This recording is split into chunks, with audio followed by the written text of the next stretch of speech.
So I have a bit of a different video topic for you guys today. In this video, I want to discuss 5 modern game-changing fragrances. Now, when I say game-changing, they made a certain style of fragrance become good, bad, or indifferent, popular or unpopular, depending on how you want to view it, for better or for worse. So I've got these 5 picked out. We're going to spray them, sniff them, and talk about them and discuss the impact that they've had on men's fragrances. So stay tuned.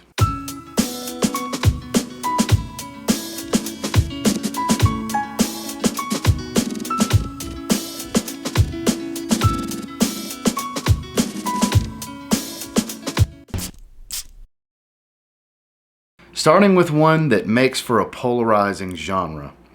Now, I don't have the original that came out in 2010. I have its parfum flanker. Of course, I'm talking about Bleu de Chanel from Chanel. So Bleu de Chanel kind of kicked us into that path of blue fragrances. And as a lot of you know, for better or for worse, blue fragrances are everywhere. They are not going anywhere. They are here to stay. Man, and those of you familiar with my channel, you know I'm one of those blue fragrance fanboys. I love a good blue fragrance, and this is a great blue fragrance. Best of the line, in my opinion. And I know some will argue the EDP is the best, and I'm not going to fight that argument. I understand the EDP has a kind of the best of both worlds, of both ends of the spectrum, with the parfum and the EDT. It warms it up a bit while maintaining a lot of the freshness and getting better performance than the EDT had, and so on. But what Bleu de Chanel did for men's fragrances is it created this versatile, mass appealing, as it's called, genre. A blue fragrance is pretty much defined, because it's not a real category, it's kind of been made up along the way, of a fragrance that's just easy to like, easy to wear. People around you, for the most part, will really like the way you smell. It's pretty easy for you to like the way you smell, and it's fresh enough and versatile enough to work in every situation, no matter what you're wearing, whether it's a t-shirt to a suit and tie. A blue fragrance is as versatile as they come. It's the modern men's versatile fragrance. Whereas in the past, the modern versatile fragrance was a barbershop fragrance or a fougere of some sort that had aromatics, spices, musks, and woods, maybe some green herbaceous components, and so on. Whereas today, there's a lot more synthetics used.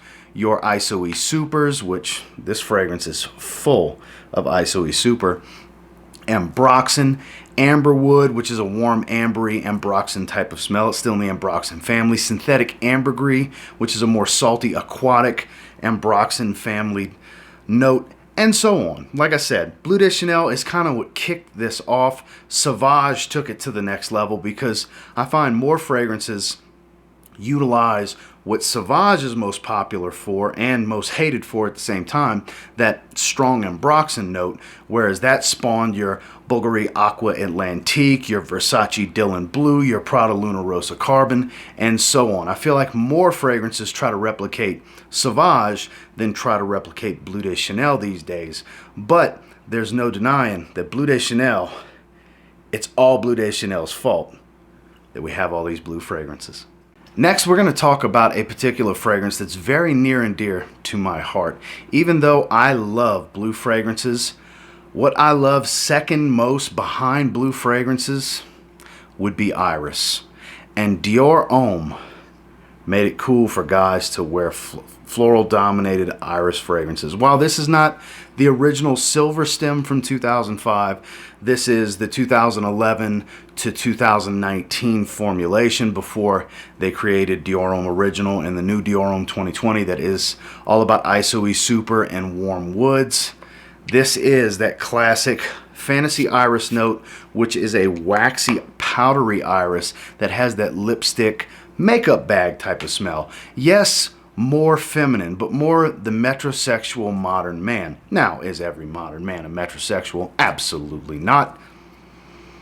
But as your taste changes, as you get more into this hobby and this passion of really enjoying fragrances as an art form, because it is a very devout art form, and This allows you to really expand your palette and appreciate florals. There was a time when I couldn't imagine wearing something dominated by a flowery note, whereas now, when I created my own fragrance, when I had the opportunity, I made an iris fragrance because I just love wearing iris. It's my favorite note in perfumery. And here, it's not an authentic Florentine iris from the, the root of the orris flower, where it takes 3 years for them to dry it out, and then it's another 2 years for the cult, where they actually turn it into an orris butter. They grind the roots down and everything. It's a 5-year process for genuine natural iris. It's an extremely expensive oil to create and cultivate. Cultivate and create, I guess, whichever way to say it around. But the Fantasy Iris Note, still an expensive oil, but creates a different smell, whereas this is more waxy, powdery, more along the lines of a violet smell. Your natural iris and orris is going to smell more like a boiled carrot, be a bit more earthy and woody, still powdery, but not as bright and soapy powdery, if you will. So something like this, the reason I use this one specifically is because it kind of started us down that path. It created a bunch of flankers. The Eau Flanker, which is a fresher take on it. The Intense Flanker, which is a sweeter, more formal take, which exploded in popularity. And then the Parfum Flanker, which is my personal favorite and is very sought after by a lot of people that are really into this hobby. But it's really spawned a lot of other fragrances. Your Givenchy Gentleman Eau de Parfum, Eau de Parfum Boisé. There's just so many fragrances that utilize iris or floral dominated fragrances. You see a lot of men's fragrances that are centered around rose these days. Zaharoff Signature Rosé, a heavy rose incense fragrance. There's just so many nowadays that you really see more jasmine forward, neroli forward, just florals as a whole marketed for men's fragrances. And we have Dior to thank for that. It all started with Dior Homme.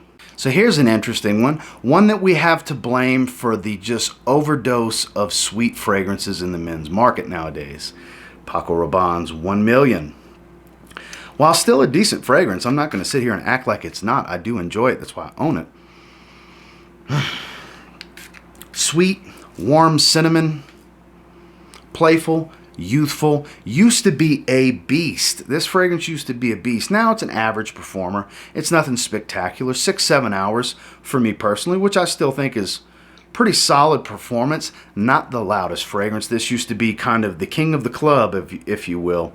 It's known for attracting younger ladies. Now when I say younger ladies, I mean of age to be in the club, to be in the bars. Let's not get that misconstrued. But for the younger man, this was the chick magnet going out fragrance for the longest time. That's what it was known as. That's what it was touted. And I'm not saying it can't still do that for you. I wouldn't know personally, being in my mid-30s and happily married for many, many years now. I don't use fragrances for those types of scenarios. But what this fragrance did was spawn so many sweet fragrances from these designer houses. Even more niche houses, more geared towards making high quality, luxury level, expensive fragrances. There's a lot of sweetness dominated fragrances that are playful and sinful, if you will. You think of night out, night on the town, intoxicating aromas that are just very sweet, some even sickeningly sweet, which for its time, this was sickeningly sweet at one time. But there's fragrances that are much sweeter than 1 Million these days. And it spawned a lovely cast of flankers that I would deem better, all better than the original, to be honest with you. Now, I know not too many people are a fan of the Cologne flanker. I actually do like that. But Privé and Lucky, better than this. Haven't tried the Parfum, haven't tried the Intense, but I can tell you personally, and they're still sweet in their own right, Lucky's better than this. I would recommend that every time. Privé's better than this, spicier with some tobacco. I'd recommend that every time. But like I said, this walked us down the path of these just crazy sweet fragrances, whether it's fruity sweet, candied sweet, honey, syrupy, thick sweet. We can kind of blame the majority of what we have with all these sweet fragrances on 1 Million because it achieved such commercial success that so many other companies wanted to capture that type of success. So they made their version of 1 million or something along the lines of what 1 million brings to the table. So definitely a game changer when it comes to sweet fragrances in the men's market. It's 1 million by PACO Rabanne. Speaking of PACO Rabanne, they actually have 2 game-changing fragrances in their lineup. Now, I'm not going to argue about PACO Rabanne Pour Homme, the original masculine fougere from back in the day. We covered fougères. We're talking modern game changers, and a modern game changer that brought us along these lines of the fresh, sweet aquatic.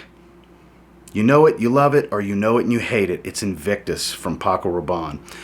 One of the most replicated and copied openings in men's fragrances. Man, and one of my favorite fragrances of all time. Those of you that have been watching me a while, you know I love this fragrance. I'm a sucker for this. I can do without 1 million. I can't do without Invictus. This one captivated me from the very first time I smelled it. Fresh, aquatic, summertime, but still has a strong, sweet aroma that really adds to that compliment factor, because that's the 2 most common fragrance types that tend to get compliments from the opposite sex. Very fresh fragrances. Most people really like how a very fresh fragrance smells. Or a sweet fragrance that has an intoxicating trail when you walk by. Maybe it's a little too much directly off skin, but when you walk by somebody and there's a nice sweet aroma, for most people, that'll grab them. Ooh, that smells nice. This captures both in one bottle. You have fresh and aquatic. You have sweet, warm, and intoxicating. And I have to tell you, this one's very powerful. This is one of those fragrances that you don't need a ton of sprays. And like I was saying, one of the most replicated, if not the most replicated opening, specifically the opening where they take that Invictus bubblegum, as it's known, the bubblegum opening, and then the Heart and Dry Down will be their own twist on that opening. Because this opening is special. Played out at this point, I know a lot of people will say yes, and I'm not going to disagree with it, even though I love the fragrance. It's been around a long time now, but it still falls into modern because it is in the latter 2000s, early 2012, 10 range, something like that. I didn't look at the date exactly. But it is a modern fragrance that sparked a lot of what we see with men's fragrances now, because your Zaharoff Wanted line, they have that Invictus opening across the line. Spice Bomb Night Vision and Night Vision EDP, they'd have that opening across both of those fragrances, and so on. There's so many fragrances that will get touted as it smells like Invictus. So this was definitely a game changer, because it took 2 different styles of what makes kind of a mass appealing compliment getting type of fragrance and combined them into one with a fresh aquatic that's very sweet. That is Invictus from PACO Rabanne. Finally, you know it, you love to hate it, it is the most copied men's fragrance on the planet as far as I'm concerned. Creed Aventus. At this point, based on the performance per dollar, from what I understand, because my batch is from like early mid 2019 and this one performs decent, they're not worth it anymore. That's debatable. I haven't tried, so I can't weigh in personally. But what I can tell you is, if you want to smell kind of like this fragrance, there's at least 100 ways. If you want to smell really close to this fragrance, there's probably at least 20 ways. If you want one-to-one copies, there's probably at least 10 ways. You get where I'm going here, and I'm probably being a little modest with these numbers. It's probably more substantial than that. So what Creed Aventus did for us was make a new masculine DNA, one that we hadn't really smelled before. And it became so immensely popular, but it's so immensely expensive, so many people sought out to make their version of this fragrance profile. Smoky, from this birch leaf, this birch wood smell. It's that smoky wood smell. You have this bright fruity pineapple and apple and bergamot. You get citruses, you get fruits. You get this tart, bitter citrus and fruitiness from this black currant note. There's a touch of florals to kind of round out that dark, smoky masculinity in its heart, while there's still some musk and some ambergris to give it a more fresh side to it. Lovely, lovely fragrance.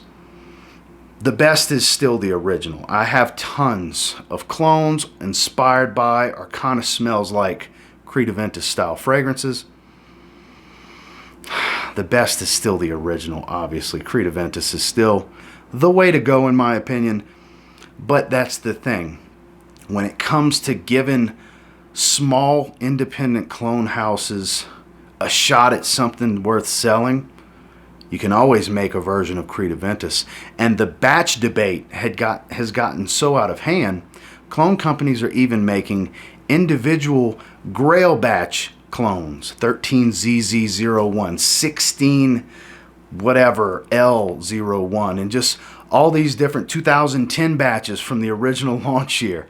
There's so many options out there, and when it comes to heavily replicated from a designer market, from the luxury niche market, and from the small independent clone house market, Creed Aventus did that. So love it or hate it, it made a massive impact on men's fragrances. I personally love it. Do I love the overall impact? Maybe not the best thing overall for the industry, but hey, I'm just your average enthusiast. I have no dog in that fight. I just like enjoying some fragrances. And Creed Aventus, no matter whether you like it or you don't like it, I really like it. I continue to enjoy it, and I can at least respect the massive worldwide impact that this fragrance had. That's why I had to save it for last, because extremely replicated and duplicated, immensely popular, and immensely hated at the same time, Creed Aventus was a game changer. That is the 5 modern game changers that I wanted to discuss with you today. And until next time, do me a real quick favor, go ahead and like, comment, subscribe. So I do appreciate all the feedback. I love hearing from you guys. Obviously, there's more than 5. There's more than 5. But I really wanted to narrow it down to the 5 that were the most important, that made such an impact, in my opinion, and made such an impact on me personally as a fragrance lover, as a fragrance enthusiast, and as a fragrance personality here on YouTube and across social media. And until next time, I will say, if you get your hands on any of these 5 game changers, you give them a spray now, you might end up thanking me later. Or not. Who knows? Have a good one, guys.